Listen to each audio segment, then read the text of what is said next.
Hey, ça va la compagnie? J'ai décidé d'allumer ma caméra parce que je vais vous parler d'un sujet qui me trotte dans la tête depuis un moment. C'est le sujet de la vision du couple, notamment sur ce que je vois, sur ce que j'observe sur les réseaux sociaux, ou même quand ça m'est arrivé de regarder de la télé-réalité, parce que ça m'arrive de regarder pas longtemps, hein, parce que c'est un peu vide.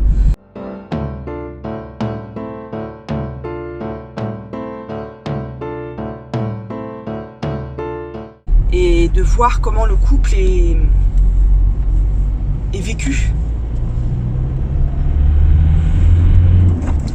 Alors je sais que voilà, il y a des mises en scène, il y a dans les programmes de télé-réalité, il y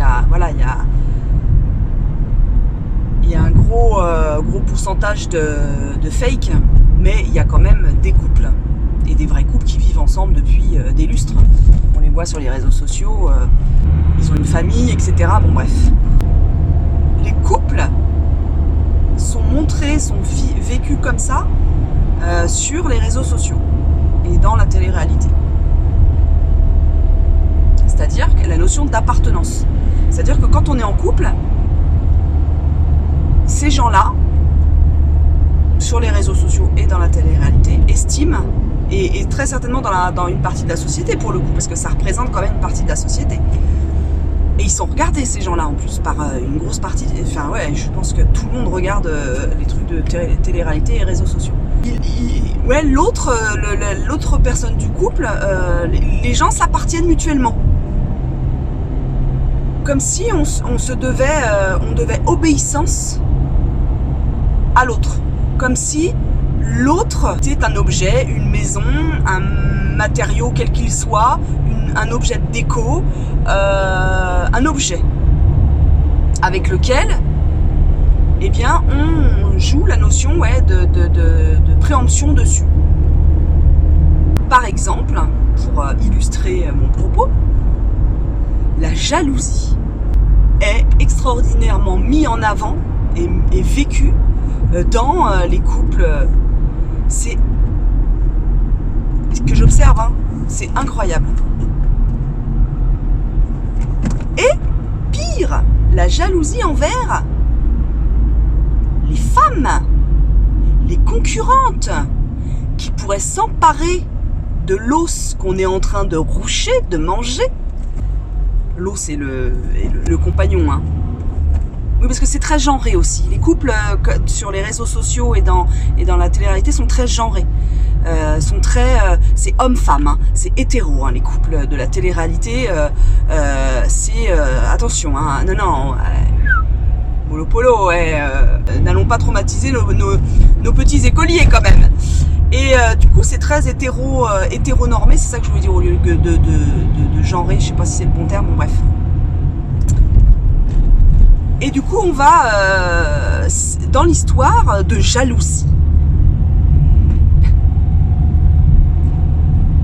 Eh bien, on va s'en prendre, parce que c'est vraiment le terme, la phrase, on va s'en prendre à la femme. À la femme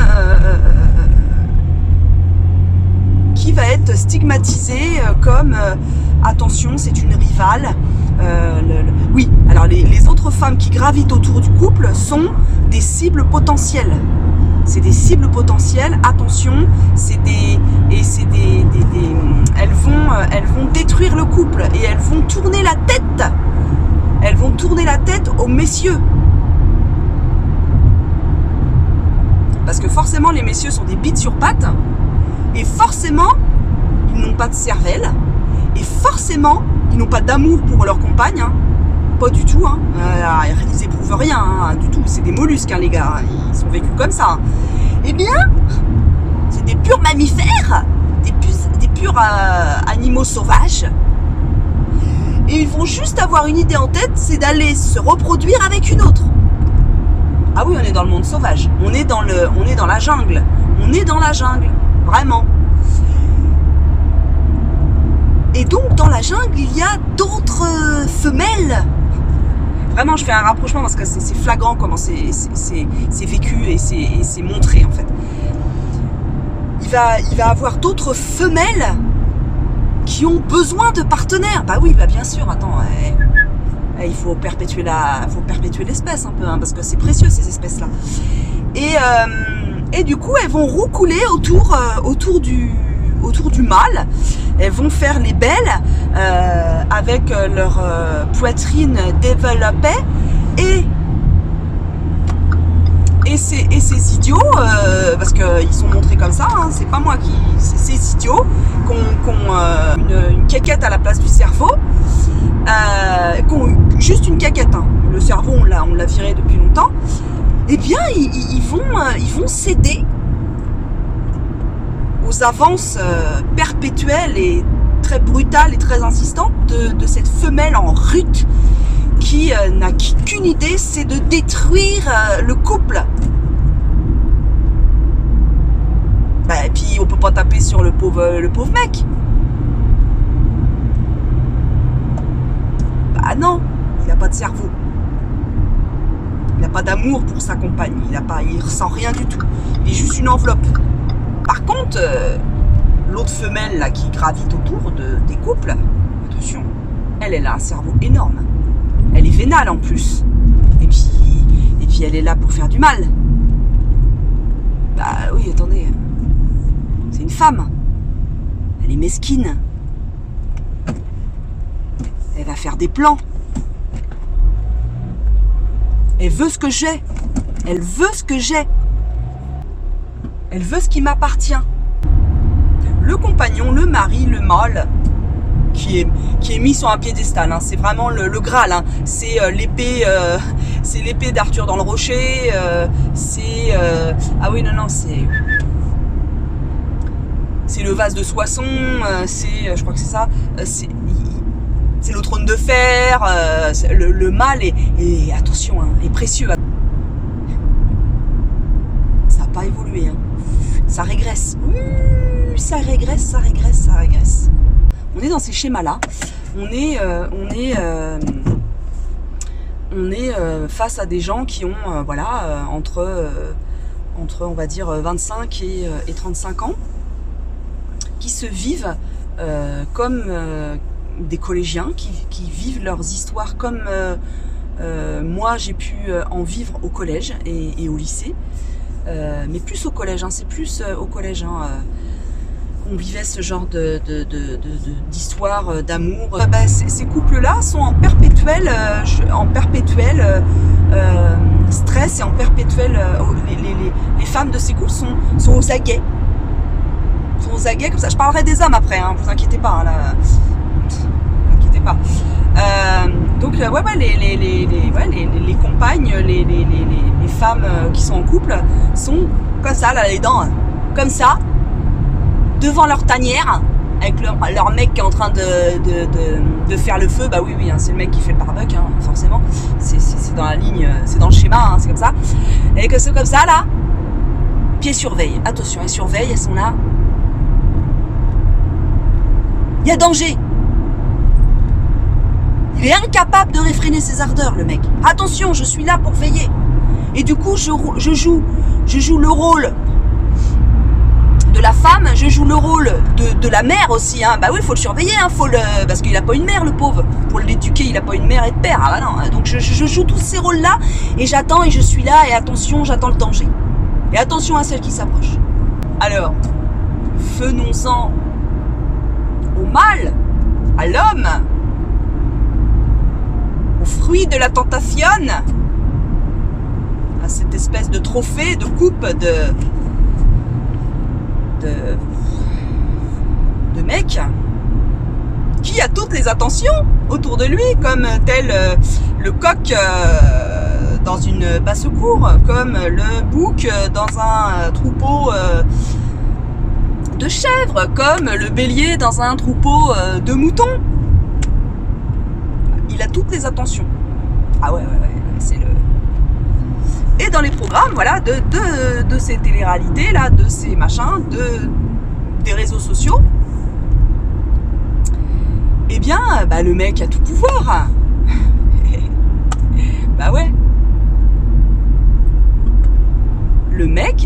pouvoir. C'est lui qui fait la loi. C'est lui. C'est le roi lion. C'est le roi. Il est sur son trône. Et il y a les petites minettes là qui sont là, qui sont là pour satisfaire ses besoins. Bah ouais, il en a. Attends, il a 36 bits le mec. Il faut qu'il y aille. Hein. Attends, il faut bien. C'est un monstre. Ah oui, c'est plus des hommes comme avant. Ah bah non, c'est des monstres les gars. Déjà, ils ont une apparence. Attention, c'est des Apollons. Et donc pour satisfaire tout ça quoi, toutes ces envies, tous ces besoins à cet Apollon, à ce dieu vivant grec et de Navarre, eh bien lui seul décide de comment doit se comporter les femmes qui gravitent autour de lui. Ah bah oui, bah forcément. Déjà elle doit avoir un physique. Déjà un physique sportif, avec des gros nichons, avec des grosses fesses. Des grosses fesses qu'on peut bien... lors de parties fines. Ah bah oui, vous croyez quoi que c'est pourquoi les grosses fesses, d'après vous? Enfin, faut pas être... on est adulte, hein. Enfin... Voilà, donc il faut un schéma corporel. Voilà, il faut la femme avec des formes, mais surtout une taille de gamine de 14 ans. Ah bah oui, attendez, oh. Ah bah non, on veut des nichons, on veut des fesses, mais on veut une taille 14 ans. Ah bah, parce qu'on est encore, je vous rappelle, on est encore au collège. Faut qu'elle puisse rentrer dans des maillots de bain de 14 ans, avec les petits triangles. Vous voyez les petits triangles? Ah oui. Elles sont au service de l'homme. Quoi qu'on en dise, hein, quoi qu'il montre hein, ah oui, alors il y a aussi la femme dans ces machins-là, plus elle braille, plus elle est poissonnière, plus elle a un gros caractère. Alors il faut avoir un gros caractère. Parce que si t'as pas un gros caractère de merdasse, eh bien, ah bah non, tu peux pas. Ah bah non. Ah ben c'est bien codifié, hein. Il y a les gros caractères de merdasse de poissonnière qui gueulent, qui dégueulent, hein, moi j'ai envie de dire, à tout va. Il y a ça, il y a les voilà, et elles sont en haut, en tête d'affiche. Et puis après il y a celles qui gravitent autour, qui sont plus timides, plus timorées, qui ont des failles, qui ont des faiblesses, qui sont, et ça c'est du petit bétail pour les lions. C'est le petit bétail, c'est là où on va aller picorer. Tiens, moi je veux celle-là, petit modèle, qui braille pas très fort, ST même plus, ouais, puis elle est toujours, elle est bien en victime, elle on va la croquer, on va juste lui croquer un bout de fesse, et puis on va l'acheter après, voilà, juste comme ça, voilà, on va juste y goûter comme ça. Et puis on va vu qu'elle a pas un gros caractère de merdasse, elle est pas intéressante. Parce que moi, je suis un petit garçon en tant qu'homme dans ces programmes. Moi, je suis un petit garçon. C'est des petits garçons, hein, ils sont vus comme des petits garçons, des collégiens, et qui n'aiment pas la frustration, hein, qui cassent leurs jouets constamment, et qui, quand ils sont pas contents, ils font des gros caca nerveux comme ça. Non, mais parce que moi je voulais le petit modèle avec les grosses fêtes. Ah non, je voulais le petit modèle avec les grosses fêtes. Ah non, je suis pas content. Ah maman. Et là ils vont se réfugier dans les gros seins de leur compagne. Ah bah ouais, parce que bon, faut bien consoler ces petits bonhommes, ces petits pépères à sa mémère. Ah bah oui, attendez. Donc il faut les, voilà, il faut pas de frustration pour ces hommes-là, vous comprenez, c'est les rois, c'est eux qui vont poursuivre la lignée. Donc ils ont besoin de jouets, ils ont besoin de petits bétails pour la dent creuse, quoi. Bah oui, parce que maman, elle est tellement occupée à brailler à tout va et à commérer, hein, et à faire du commerce et à veiller à la grotte, comme ça là. Il faut bien il faut bien lui jouer des tours, hein. Je suis un petit garçon de collège, voire de primaire, donc je fais des blagues, j'aime bien embêter maman, hein. moment, la femme, l'objet sexuel, tout ça.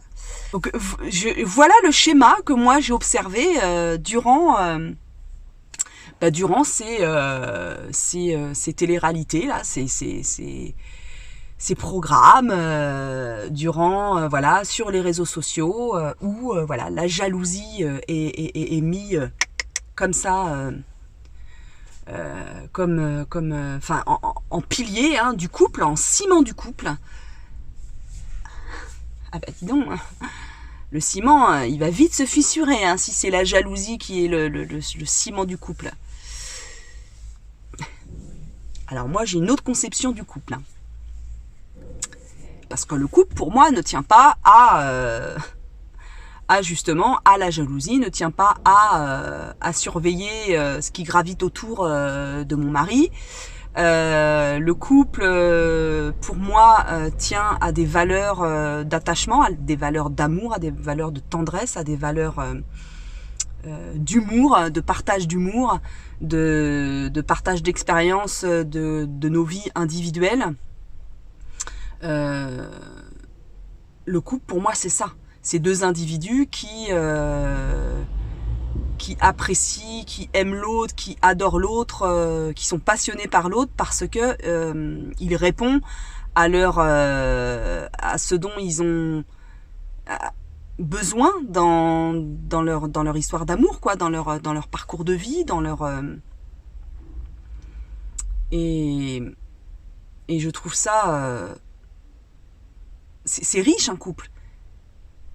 C'est riche, mais c'est complexe. Et on doit pouvoir tout confier logiquement à son partenaire de vie.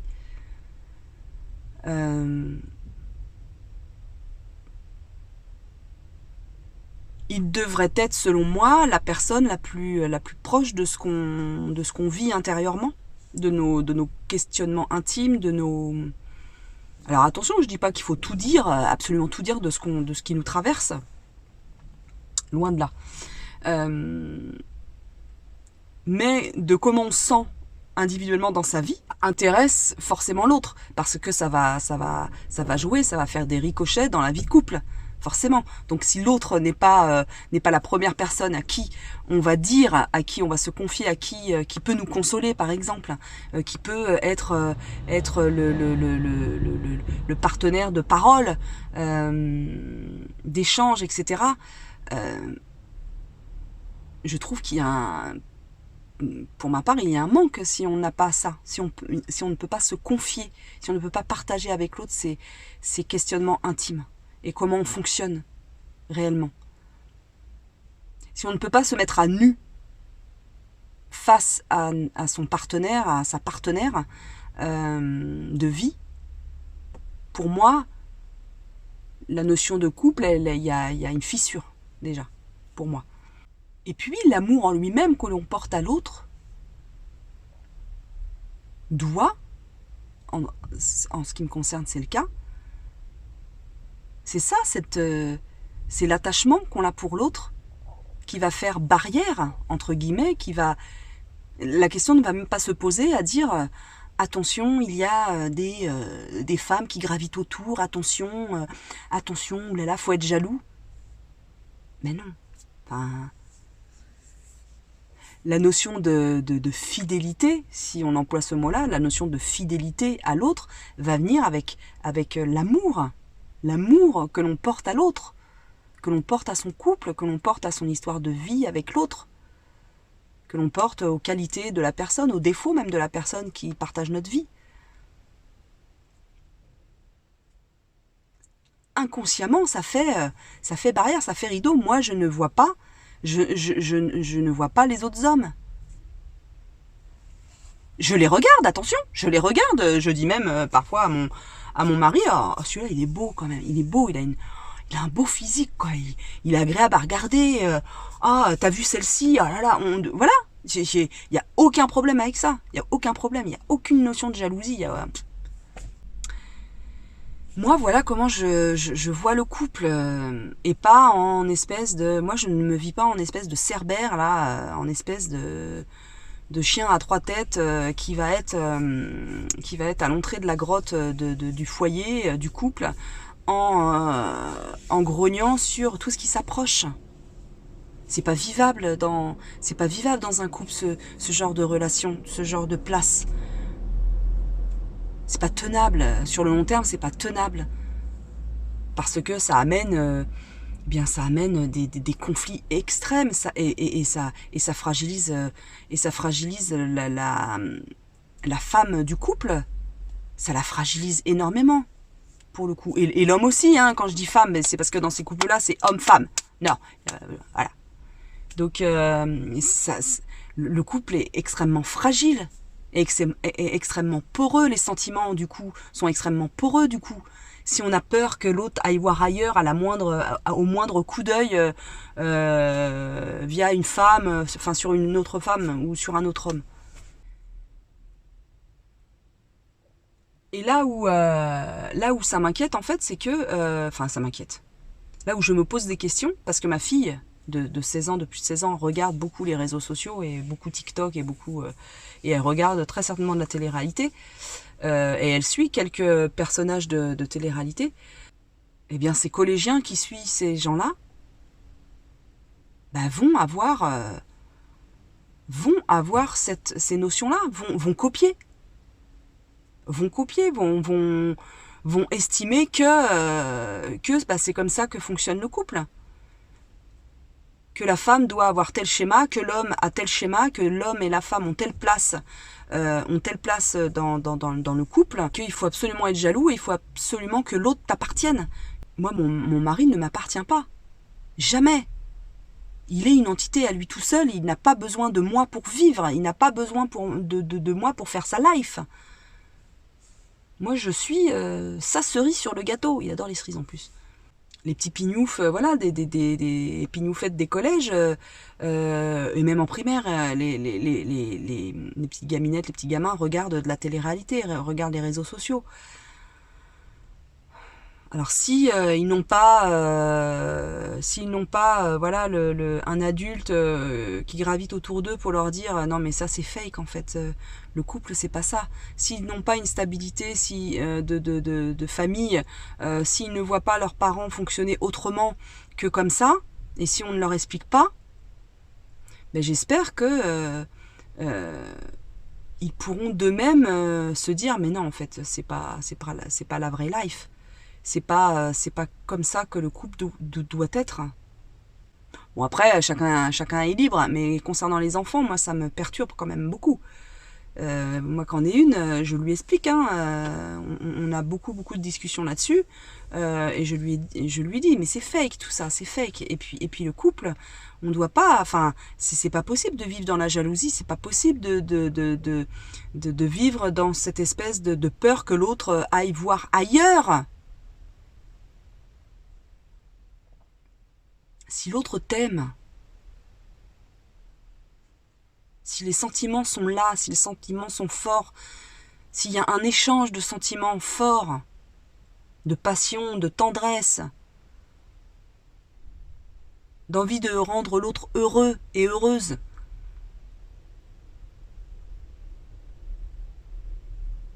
si l'autre a bien été éduqué, si l'autre n'est pas un gros et qu'il est sincère dans ses sentiments. C'est ça, c'est la sincérité dans les sentiments, je pense. Si l'un des deux n'est pas sincère dans les sentiments qu'il porte à l'autre, si ces sentiments ne sont pas sincères et réels, bien sûr qu'il n'y a pas d'attachement à l'autre. Il n'y a pas d'attachement, il n'y a pas envie que l'autre soit heureux complètement, qu'il soit... Donc en effet, il estimera qu'il peut aller se contenter ailleurs. Puis après, en effet, il y a ceux qui ont une autre vision du couple, qui estiment que soi-disant on peut aimer l'autre à perdre la raison et aller tremper sa nouille ailleurs, ou aller quand t'es une femme, aller mettre ses fesses ailleurs. Il y en a qui estiment que c'est ça, la vie, et la vie de couple. Ah mais ça, je veux dire, ils peuvent faire ce qu'ils veulent. Après, il faut se mettre d'accord sur la notion de couple, du coup. Parce que si on fonctionne pas pareil, forcément, à un moment donné, oui, en effet, il risque d'avoir des dégâts, quoi. Et ben voilà, moi voilà, je voulais parler de ça parce que ça me, ouais, ça me pose question, l'image du couple, voilà, l'image de la femme, l'image de l'homme. Je n'ai pas parlé volontairement des couples homosexuels, mais c'est pareil. Enfin, je veux dire, il y a aucun la jalousie, elle est vécue très certainement pareil dans les couples LGBTQ+++. Pour moi c'est pareil. Là je parlais du schéma homme-femme parce que c'est ce qui est montré à longueur de réseaux sociaux et à longueur de télé-réalité. L'homosexualité n'existe quasiment pas, ou alors elle est effleurée. Elle est effleurée, elle est sur l'homosexuel de la télé-réalité est très très efféminé, est extrêmement efféminé. Je n'ai rien contre, attention. Chacun est comme il est, je m'en fiche de comment les autres vivent leur homosexualité, attention. Mais dans ces téléréalités et dans ces réseaux sociaux-là, l'homme homosexuel est extrêmement maniéré. Voilà, c'était juste un constat, mais le couple homosexuel n'est pas montré comme est montré dans les détails les plus sordides, les plus voyeuristes, le couple hétéro. Donc ça aussi, point d'interrogation. Où sont les couples homosexuels dans les téléréalités, dans les réseaux sociaux où sont-ils? Voilà. Bizarre, hein, cette façon de filmer comme ça la société, la télé-réalité. Ah oui, ah si, je vais rajouter. La jalousie est une preuve d'amour, c'est bien connu. Ben oui, eh ben oui. Ah bah oui. Méditons là-dessus, la jalousie est une preuve d'amour. Ah, depuis quand? De faire du foin à l'autre constamment et d'être sur son dos constamment est bénéfique pour le couple. Ben, je sais pas. Non, par contre, ce qui est bénéfique pour le couple, c'est l'attention que tu portes à l'autre, c'est la tendresse, c'est les actes que tu poses pour l'autre, c'est les actes d'amour, les actes d'amitié, parce que pour moi, mon mari est mon meilleur pote aussi. Voilà, c'est tout le respect, le respect que tu poses au quotidien à l'autre, qui scelle le couple.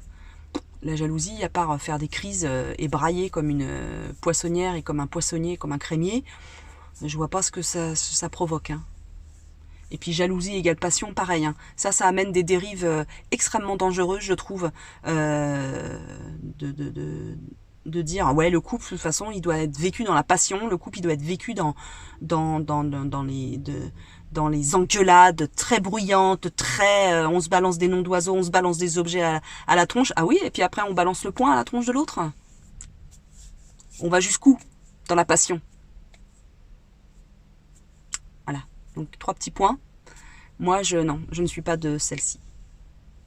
Moi mon amour, je le vis dans un espèce d'écrin cotonneux où la tendresse est très extrêmement présente, où la douceur doit être extrêmement présente, où les attentions à l'autre et le respect sont extrêmement présents. Moi voilà mon écran